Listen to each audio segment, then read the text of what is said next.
جی جی صحیح ہوگی۔ بسم اللہ الرحمن الرحیم۔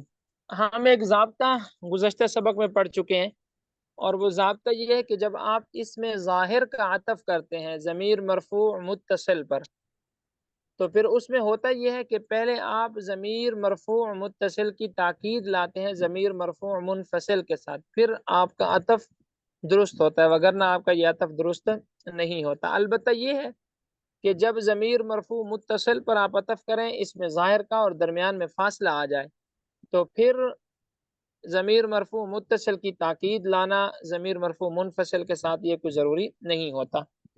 اسی سے آگے ایک اور ضابطہ بیان کر رہے ہیں، اب ہم اس ضابطے کی طرف چلتے ہیں۔ وَإِذَا عُطِفَ عَلَى الضَّمِيرِ الْمَجْرُورِ يَجِبُ إِعَادَةُ حَرْفِ الْجَرِّ نَحْوُ مَرَرْتُ بِكَ وَبِزَيْدٍ۔ یہاں سے مصنف رحمۃ اللہ علیہ معطوف اور معطوف علیہ سے متعلق ایک دوسرا ضابطہ بیان فرما رہے ہیں۔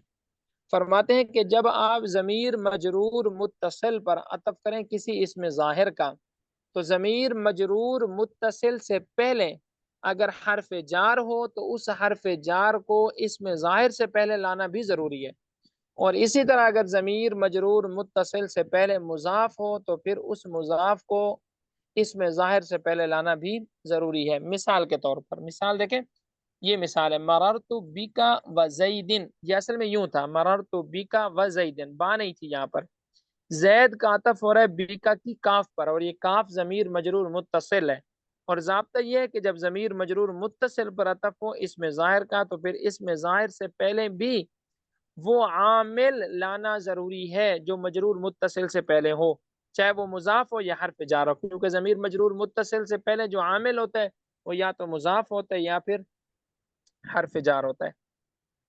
وَإِذَا عُطِفَ، اور جب عطف کیا جائے علی الضمیر المجرور ضمیر مجرور پر، یجب اعادت حرف الجر، ضروری ہوتے ہیں حرف جر کا اعادہ، نحو جیسے مررت بک و بزید۔ وَاعْلَمْ أن المعطوف في حكم المعطوف عليه أعني إذا كان الأول صفة لشيء أو خبرا لأمر أو صلة أو حالا فالثاني كذلك أيضا۔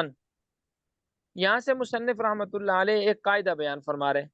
مصنف رحمۃ اللہ علیہ فرماتے ہیں کہ معطوف ہمیشہ معطوف علیہ کے حکم میں ہوتا ہے۔ کیا مطلب؟ یہ پیچھے بھی ہم پڑھ چکے ہیں کہ اگر معطوف علیہ آپ کا مبتدا ہے تو پھر معطوف بھی مبتدا ہوگا، ان دونوں کا حکم ایک ہی ہوگا، حکم ان کا الگ الگ نہیں ہو سکتا۔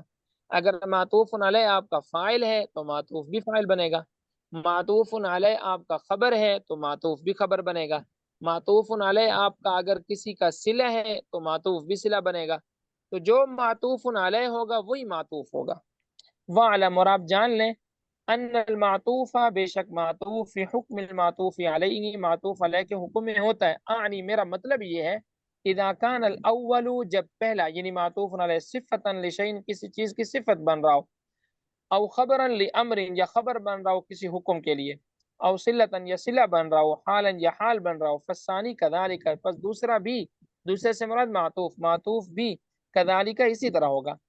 والضابطة فيه أنه حيث يجوز أن يقام المعطوف مقام المعطوف عليه جاز العطف وحيث لا فلا۔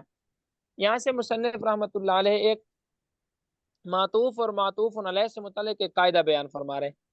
فرماتے ہیں کہ معطوف اور معطوف علیہ سے متعلق یہ قاعدہ بھی آپ یاد رکھیں کہ معطوف اور معطوف علیہ کی ترکیب وہاں پر ہوتی ہے کہ جب معطوف کو معطوف علیہ کی جگہ رکھ کر اور معطوف علیہ کو معطوف کی جگہ رکھ کر ترجمہ کیا جائے تو ترجمے میں خرابی لازم نہ آئے، تو پھر وہاں پر معطوف اور معطوف علیہ کی ترکیب کرنا کیا ہو جاتا ہے؟ درست ہو جاتا ہے۔ مثلا آپ کہتے ہیں جا زید و عمر، میرے پاس زید اور عمر آیا، اب یہاں پر دیکھیں اگر عمر کو آپ پہلے بھی لے آئیں تو ترجمہ پھر بھی ٹھیک ہوتا ہے، میرے پاس زید اور عمر آئے، یا آپ کہتے ہیں میرے پاس عمر اور زید آئے، آنے کی نسبت دونوں کی طرف ہو رہی ہے نا۔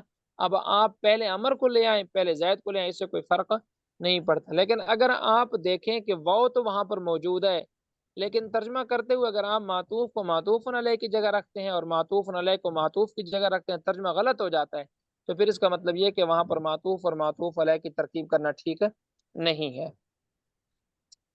والضابطۃ فیہ، اور ضابطہ اس میں یہ ہے، انہ حیث یجوز، بے شک جہاں پر جائز ہو، ان یقام المعطوف، کہ قائم مقام کر دیا جائے معطوف کو مقام المعطوف علیہ، معطوف علیہ کے، جاز العطف، تو عطف جائز ہو، عطف جائز ہوگا، وحیث لا، اور جہاں یہ جائز نہ ہو، یعنی معطوف کو معطوف علیہ کی جگہ رکھنا جائز نہ ہو، فلا، تو عطف بھی جائز نہیں ہوگا۔ والعطف على معمولي عاملين مختلفين جائز اذا كان المعطوف عليه مجرورا مقدما والمعطوف كذلك، نحو في الدار زيد والحجرة عمرو. وفي هذه المسألة مذهبان آخران، وهما أن يجوز مطلقا عند الفراء ولا يجوز مطلقا عند سيبويه والعطف۔ یہاں سے مصنف رحمۃ اللہ علیہ دو عاملوں کے دو معمولوں کا ایک دوسرے کے اوپر عطف کی صورتوں کو بیان فرماتے ہیں۔ دو عاملوں کے دو، مطلب دو عامل ہے نا آپ کے پاس، اور ان صاف ظاہر ہے دو عامل ہوں گے تو معمول بھی دو ہوں گے۔ دو عاملوں کے دو معمول ہیں اور ان کا آپ ایک دوسرے پر عطف کرنا چاہتے ہیں تو اس کی صورتیں بیان فرما رہے ہیں۔ مصنف رحمۃ اللہ علیہ فرماتے ہیں کہ جب دو عامل آ جائیں اور ان دو عاملوں کے دو معمول ہوں اور ان کا آپ ایک دوسرے پر عطف کریں تو اس کی ٹوٹل تین صورتیں ہو سکتی ہیں۔ ٹوٹل کتنی صورتیں ہو سکتی ہیں؟ تین صورتیں ہو سکتی ہیں۔ پہلی صورت یہ ہے کہ دو عاملوں کے دو معمولوں کا عطف آپ ایک دوسرے پر کرتے ہیں اور معطوف علیہ مجرور مقدم ہے، اور اسی طرح معطوف بھی مجرور مقدم ہے۔ معطوف علیہ وہ بھی مجرور مقدم ہے اور معطوف بھی مجرور مقدم ہے۔ یہ پہلی صورت ہے۔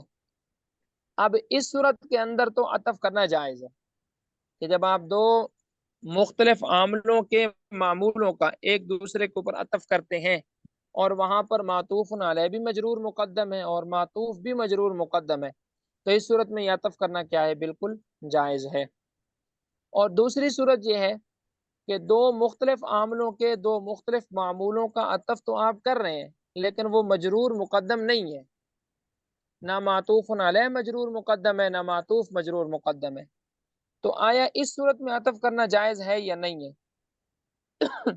امام فرہ رحمۃ اللہ علیہ کے نزدیک تو اس صورت میں بھی جائز ہے کہ جب آپ دو مختلف عاملوں کے معمولوں کا عطف کر رہے ہوں اور وہ مجرور مقدم نہ بھی ہوں، پھر بھی امام فرہ رحمۃ اللہ علیہ فرماتے ہیں کہ اس صورت میں بھی عطف کرنا کیا ہے؟ جائز ہے۔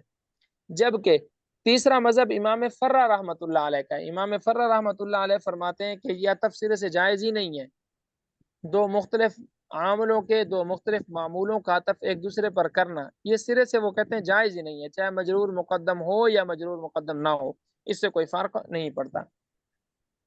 اچھا، یہ بھی میں نے آپ کو پہلی دفعہ بتایا ہے تو ابھی آپ کو یہ سمجھ میں نہیں آیا ہوگا، ابھی آپ اس کو ایک اور طریقے سے سمجھیں پھر میں اس کو سمجھاتا ہوں آپ کو۔ آپ اس پہ مثال کو دیکھیں، یہ مثال ہے نا آپ کے پاس نحو کے بعد فی الدار زید والحجرۃ عمرو۔ اب اس میں دیکھیں فی الدار زید والحجرۃ عمرو۔ اب الدار یہ معطوف علیہ ہے، الدار یہ کیا ہے؟ معطوف علیہ، اور اس میں عامل کیا ہے؟ فی۔ اس میں عامل کیا ہے؟ فی۔ آگے ہے زید، یہ بھی معطوف علیہ ہے لیکن اس میں عامل کیا ہے؟ اس کا مبتدا ہونا۔ اسی طرح آگے چلیں، الحجرتی یہ معطوف ہے اور اس میں عامل کیا ہے؟ یہ والا فی۔ اور عمر یہ بھی معطوف ہے اور اس میں عامل کیا ہے؟ اس کا مبتدا ہونا۔ اب یہاں پر دیکھیں فی الدار زید والی مثال میں کہ دو مختلف عامل ہیں، ایک فی عامل ہے، ایک زید کے اندر عامل مانوی ہے، مبتدا ہونا۔ اب یہ دو مختلف عاملوں کے دو مختلف معمول ہیں، الدار معمول ہے، ایک زید معمول ہے۔ اب ان دو مختلف عاملوں کے دو مختلف معمولوں پر آپ عطف کر رہے ہیں الحجرت عمر کا، تو اب آیا یہ عطف درست ہے یا نہیں ہے؟ یہ عطف درست ہے یا نہیں ہے؟